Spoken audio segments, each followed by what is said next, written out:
Sintetizando, com Manu e Felipe Moreno. Olá, esse é o Sintetizando, o programa de podcast aqui da Síntese. O meu nome é Manu Moreno e meu pai está de férias. E vocês ficarão hoje com Eurico Palazzo no quadro Livros e Grifos. Feliz 2022!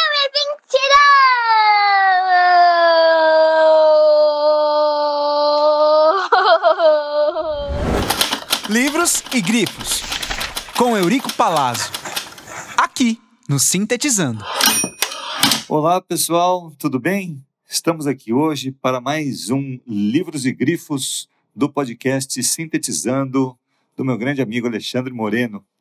E hoje, nesse episódio, a gente vai abordar um tema muito interessante a partir de uma obra poderosa de um autor que é considerado aí um dos autores mais importantes que escrevem na língua espanhola.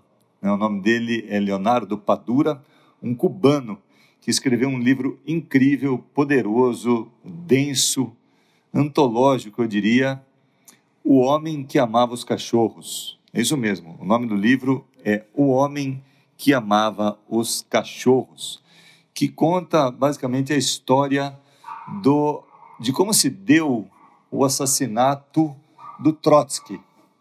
Então o livro conta um pouco da trajetória de um personagem chamado Ramon Mercader, que se envolveu com o Partido Comunista, sob comando do Stalin na época, e entendeu que sua função era matar aquele líder russo, Liev Davidovich, que é o nome original do Trotsky, que além de revolucionário foi um pensador, um grande intelectual, uma pessoa incrível que conviveu com a gente aí durante um bom período do século XX.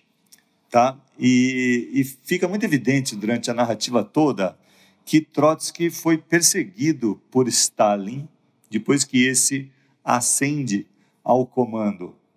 Trotsky, que já havia sido exilado na Sibéria por 2 vezes, começa a ser perseguido virtuosamente por um Stalin ressentido e cheio de ódio por Trotsky.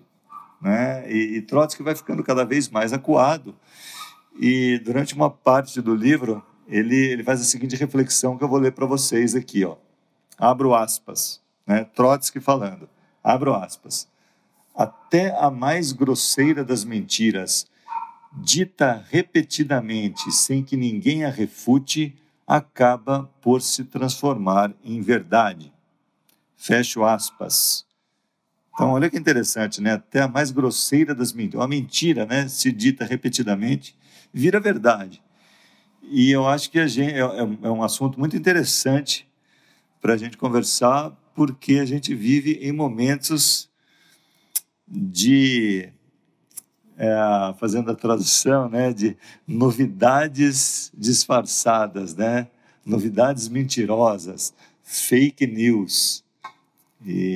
Então, eu acho que é isso que esse trecho suscita em nós, um debate sobre a mentira, um debate não sobre as redes sociais. Eu acho que a gente pode ir um pouco além disso, e depois é claro que tudo vai culminar lá, mas é importante refletir isso, porque olha só, porque Trotsky, quando ele fala isso, ele está dizendo, na verdade, que ele tem a necessidade de comunicar os seus projetos e desmerecer os absurdos que o Stalin está falando a respeito dele.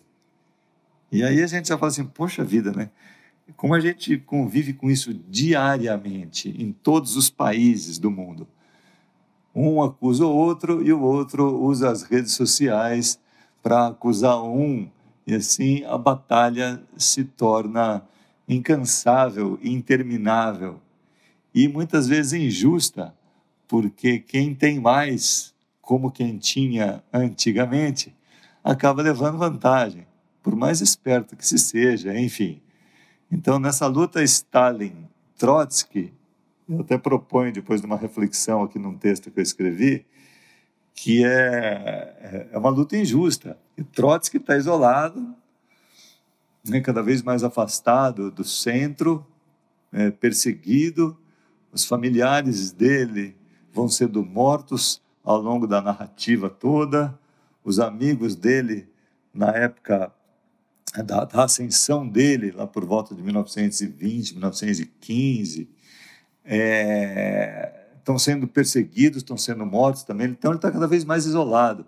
E como você vai lutar, né, com um Stalin poderoso no comando, né, daquela quase miríade, né, de localidades, né, o Império, né, a União Soviética? Então, fica muito desigual, né? E a gente percebe um pouco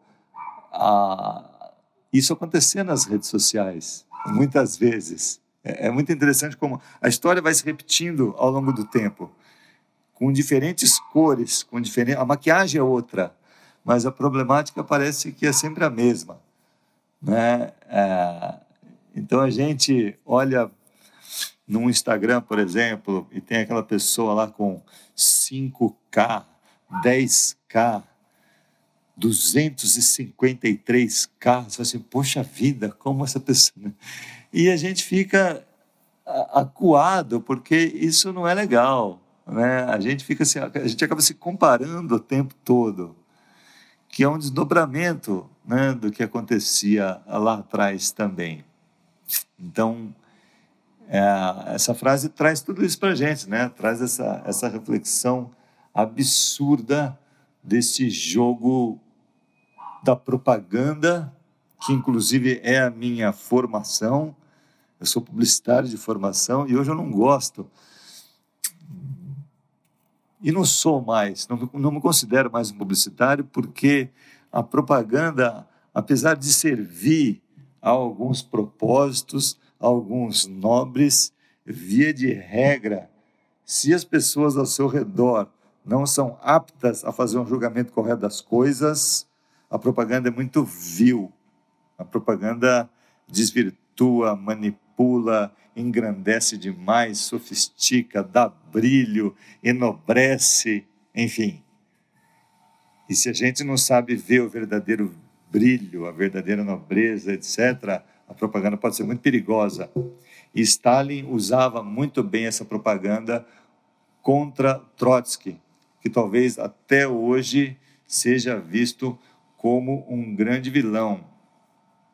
Não que não tenha sido, de repente, um mero vilão, mas não o suprassumo da vilania. Termo esse que se aplicaria muito a Stalin, no meu ponto de vista.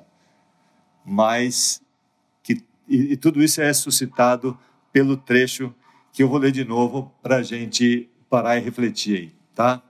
Que o meu tempo é curto. Então vamos lá. Abro aspas novamente. Até a mais grosseira das mentiras, dita repetidamente, sem que ninguém a refute, acaba por se transformar em verdade. Fecho aspas. E é isso, pessoal. Pensem então sobre isso, reflitam aí sobre tudo que eu falei. Continuem seguindo esse canal, que está sempre se reinventando aí, com muita gente bacana falando. E acompanhem, obviamente, Livros e Grifos, onde a gente mensalmente vai extrair uma reflexão a partir de um trecho de uma determinada obra de um autor que vale a pena conhecer.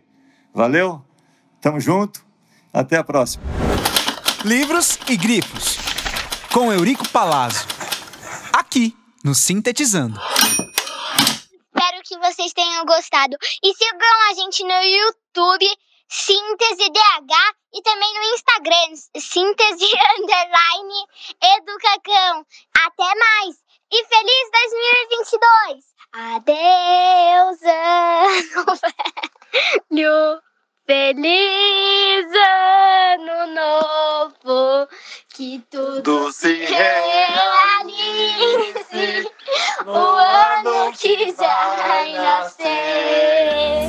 Muito dinheiro no bolso, saúde